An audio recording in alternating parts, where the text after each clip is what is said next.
वर्ष मला वाटतं एक शहर घाण होत चाललंय आपलं.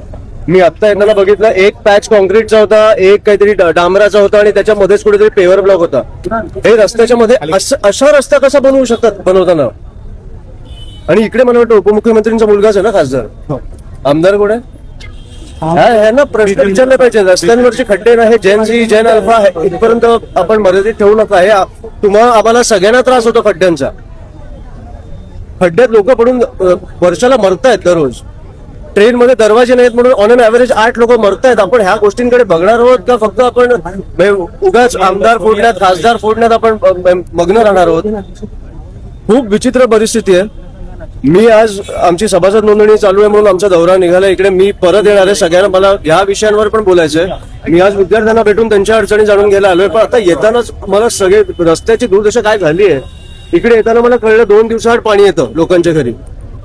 बरोबर आहे की नाहीये? पाणी नाही मिळत आपल्याला 2026 मध्ये. बीजेपीचे प्रदेशात मला वाटतं आता पत्रकार आणि आम्ही विरोधी पक्ष किंवा पत्रकार सगळ्यांनी सरकारला प्रश्न विचारले पाहिजेत. हे आपण आपल्या मतांमध्ये खेळत नको राहूया. ह्याला सरकारने उत्तरं दिली पाहिजेत. कारण ह्या लोकांनी त्यांना बसवलंय, तुम्ही त्यांना बसवलंय तिकडे. सरकार कोणाची आहे? इथे केली कल्याण डोंबिवली मधले महानगरपालिकेचे किती नगरसेवक आहेत? किती नगरसेवक आहेत? पण सत्तेमध्ये आहात ना आपण. आपल्या नगरसेवकांनी देखील बोललं पाहिजे. अच्छा, मग त्यांचा आकडा आणि आमचा आकडा तुम्ही आता मोजताय. कोणाचा? जे 2014 पासून सत्तेत आहे त्याला तुम्ही विचारणार ना. आमच्या आता 4 नगरसेवकला तुम्ही आम्हाला विचारणार. हे बरोबर आहे? असं त्यांना विचारा ना कधी समोर आल्यावर. विचारतो. त्यांना विचारताना मला कधी दिसत नाही तुम्ही. 100% विचारतो त्यांना. मग विचारा पहिला आणि मग मला सांगा. हेच तुमचा प्रश्न आहे. हा नाशिकमध्ये पण कामं बघा तुम्ही. हे मी तुम्हाला पण सांगतो. नाशिकमध्ये जेव्हा कम्प्लीट आमची सत्ता आली, एक हाती सत्ता आली, तेव्हा 5 वर्ष एक खड्डा नव्हता नाशिकमध्ये. तिकडे पत्रकारांना सांगितलं जायचं की खड्ड्यांचे फोटो पाठवा. ते बोलले आमच्याकडे खड्डेच नाही तर पाठवू काय? इकडे एक हाती सत्ता द्या, मग तुम्हाला दाखवतो रस्ते कसे बनतात. काही मत नाही. मला वाटतं हे प्रश्न त्यांना विचारा, त्यांचे प्रश्न आहेत. सो जेनझी म्हणजे आता मी ज्या विद्यार्थ्यांना भेटतोय, मी मुंबईपासून हा दौरा चालू केलाय.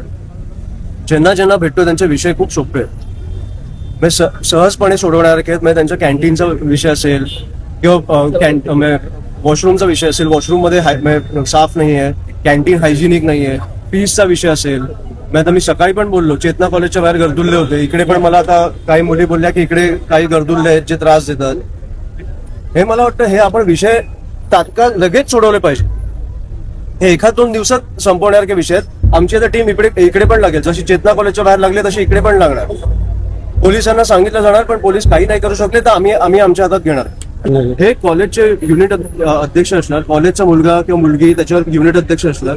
कॉलेजचे विषय आमच्यापेक्षा जास्त त्यांना माहिती आहेत. ते आम्हाला येऊन सांगणार. त्यांना जे सोडवू शकतात ते तिकडे कॉलेजमध्ये सोडवणार. नाही सुटले तर आम्हाला येऊन सांगणार, आम्ही सोडवणार. काही एवढं कठीण नाही आहे. तो कॉलेज लेवलला फिरतो तसं मला वाटतं तो महानगरपालिकेच्या शाळेमध्ये फिरतो आणि मी त्याचे व्हिडिओज बघत असतो. काय दशा झाली आपल्या महानगरपालिकेच्या शाळांची आणि उत्तम काम चालू आहे त्याच्यात. ते उद्धव ठाकरे म्हटले होते की ते विष्णूचे अवतार आहेत. ते त्यांचा प्रश्न त्यांना विचारतात. थँक्यू.